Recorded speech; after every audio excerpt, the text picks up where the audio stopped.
একটা ভিডিও নিয়ে চলে এসেছি আপনাদের সঙ্গে। তো আপনারা জুড়ে থাকবেন আমাদের সঙ্গে। তো নতুন নতুন ভিডিও দেখতে পারবেন। যারা এপিএস নিয়ে ব্যবসা করছেন, হ্যাঁ, যারা রিচার্জ কোম্পানি নিয়ে ব্যবসা করছেন, তারা আমাদের সাথে প্রতিনিয়ত জুড়ে থাকলে আমরা আপনাদের সাহায্য করতে পারবো, বা আপনারাও আমাদের সাহায্য করতে পারবেন। একে অপরের সাহায্যতে চলতে হবে।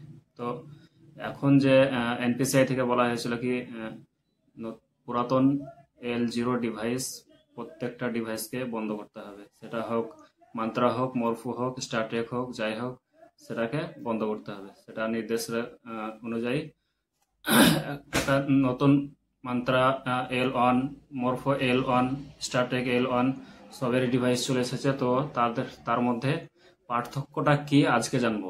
যেমন আজকে মান্ত্রা নিয়ে কথা বলবো। যেমন মান্ত্রা L1 আর মান্ত্রা L0 ডিভাইসের মধ্যে পার্থক্য কি। তো চলুন আমরা কম্পিউটার স্ক্রিনে চলে যাই, তো পার্থক্যটা ওখান থেকে বুঝবো। তো নমস্কার। আপনাদের মধ্যে অনেকেই আছেন যারা হয়তো এইপিএস এর কাজ করেন। এইপিএস মানে হচ্ছে আধারের মাধ্যমে কাস্টমারের টাকা তুলে দেওয়া। লকডাউনের পর থেকে এই ব্যবসাটি খুব জনপ্রিয় হয়েছে, আর এই বিজনেস করার জন্য আপনাদের ফিঙ্গারপ্রিন্ট ডিভাইসের প্রয়োজন। কিন্তু এতদিন পর্যন্ত আপনারা এই যে এখানে যতগুলো ডিভাইসের ছবি দেখতে পাচ্ছেন, লালটা হলো মরফো, এই কালারটা হচ্ছে মান্ত্রা, আপনারা প্রত্যেকেই জানেন এগুলোর সঙ্গে আপনাদেরকে আর নতুন করে পরিচয় করিয়ে দেওয়ার কিছু ব্যাপার নয়। কিন্তু রিসেন্টলি আপনারাও একটা খবর পেয়েছেন, কিছুদিন পর থেকে এই মরফো বা মান্ত্রা যে ডিভাইসগুলো আপনারা এতদিন ধরে ইউজ করে আসছেন, সেগুলো কিন্তু আর কাজ করবে না। এবার আপাতত এই ডিভাইসগুলোর ভ্যালিডিটি, যেটা আপাতত খবর আসছে বা ফাইনাল খবরই বলা যেতে পারে, যদি না কোনো কিছু চেঞ্জ হয়, সেটা হলো 30শে জুন 2024। তাহলে তারপর কি হবে? তারপর আপনাদের এই এইপিএস বিজনেসকে কন্টিনিউ রাখার জন্য অন্য ডিভাইস কিনতে হবে। সেই ডিভাইসটা কি? সেটা হলো এখন পর্যন্ত যে ডিভাইসগুলো আপনারা দেখতে পাচ্ছেন, এগুলোকে বলা হতো L0 ডিভাইস। আর এখন আপনাদের যেগুলো কিনতে হবে সেগুলো হচ্ছে L1 ডিভাইস। তাহলে L0 আর L1 এই দুটোর মধ্যে পার্থক্য কি?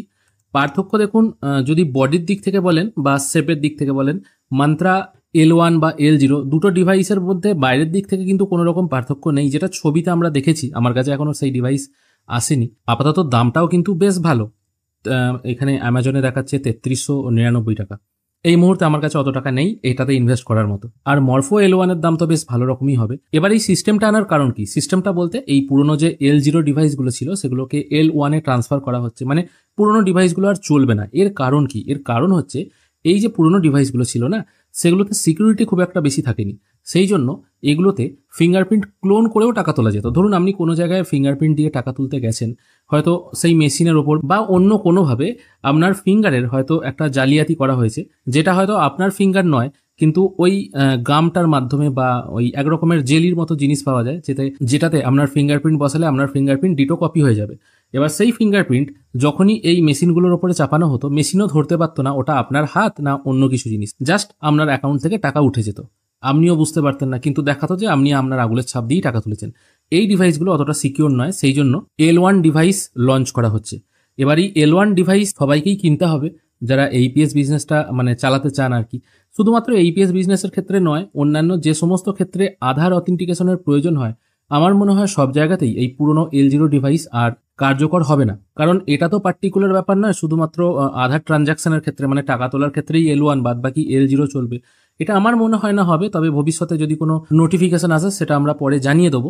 অনেকে বলতে পারেন হয়তো অনেক কেওয়াইসি করার জন্য ফিঙ্গারপ্রিন্ট লাগে। এবার দেখুন, যা কেওয়াইসি হয় সবগুলোই কিন্তু ওই আধার কার্ড পারপোজে ইউজ করা হয়।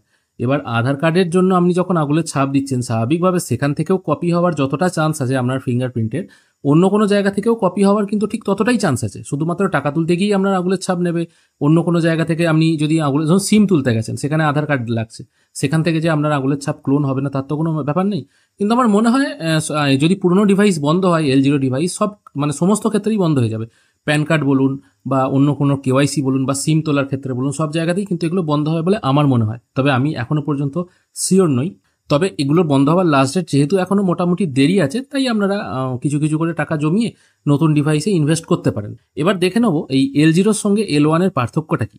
যেখানে L0 L1 কে সিকিউরিটির দিক থেকে ভাগ করা হয়েছে, এখানে দেখুন প্রথমেই বলা আছে L0 হচ্ছে লো সিকিউরিটি আর L1 হচ্ছে হাই সিকিউরিটি। এটা হচ্ছে সব থেকে বড় একটা ব্যাপার, যেখানে আপনি সিকিউরিটিটা বেশি পাবেন। নর্মালি L0 ডিভাইসে আপনি যখন ফিঙ্গারপ্রিন্ট দিতেন, সেই ফিঙ্গারপ্রিন্টের ডাটা, যার সাথে আপনার ফিঙ্গারপ্রিন্টটা কানেক্ট আছে, মোবাইলের সাথে বলুন বা কম্পিউটারের সাথে বলুন, সেখানে ডাটাটা সেন্ড করা হতো। সেই ডাটা হোস্টের থ্রু ভেরিফাই হতো। মানে আপনি ধরুন আঙুলের ছাপ দিলেন কোনো মেশিনে, L0 ক্ষেত্রে বলছি, সেই মেশিন থেকে সমস্ত ডাটাটা আপনার কম্পিউটারে যেত বা মোবাইলে যেত।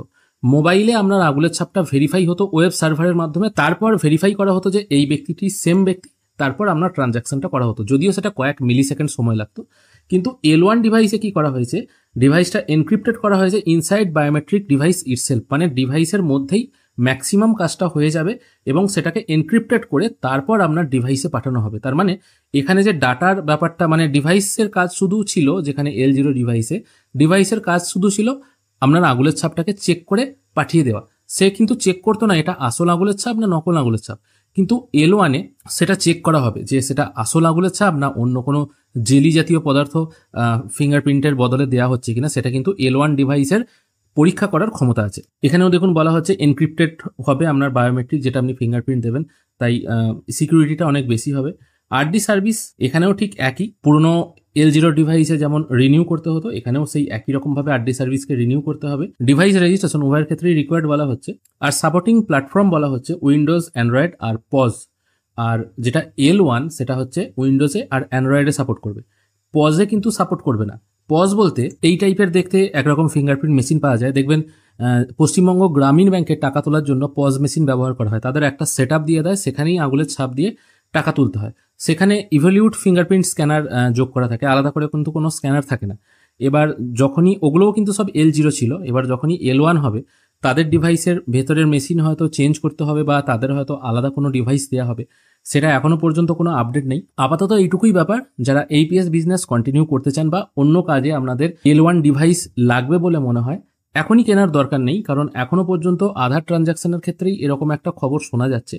অন্য ট্রানজ্যাকশনে যেমন ধরুন যারা সিমের কাজ করেন, সেক্ষেত্রে সেটা বন্ধ হবে কিনা এখনো পর্যন্ত জানা নেই। এই মুহূর্তে আপনাদের হুট করে কেনারও দরকার নেই। তবে আর একটা জিনিসও এখানে বোঝার ব্যাপার আছে, যখন আস্তে আস্তে ডিভাইস বন্ধ হবে তখন কিন্তু ডিভাইসের অপ্রতুলতা দেখা যাবে এবং যার ফলে সাপ্লাই অ্যান্ড ডিমান্ডের ব্যাপার বুঝতেই পারছেন।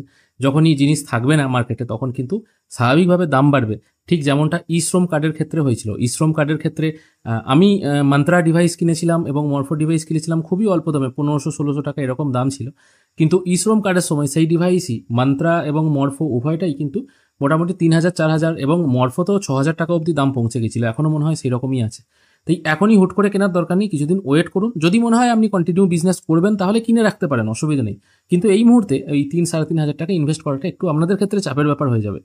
আর আজকের ভিডিও এইটুকুই, আশা করি ব্যাপারটা বুঝতে পেরেছেন। ভিডিও ভালো লাগলে অবশ্যই একটি লাইক করবেন, আর ভিডিও দেখার জন্য অসংখ্য ধন্যবাদ। ভালো থাকবেন। আমরা দেখে নিয়েছি কম্পিউটার স্ক্রিন থেকে কি মান্ত্রা L0 আর L1 এর মধ্যে কতটুকু পার্থক্য আছে, সিকিউরিটি হাই সিকিউরিটির মধ্যে কতটুকু পার্থক্য আছে সেটা আমরা জানতে পারলাম আজকের এই ভিডিওতে। তো আশা করি আজকের এই ভিডিওতে যদি আপনার একটুও যদি সাহায্য হয় তো ভিডিওটাকে লাইক করবেন, শেয়ার করবেন আর সাবস্ক্রাইব করে রাখবেন চ্যানেলটিকে নতুন নতুন ভিডিও পাওয়ার জন্য।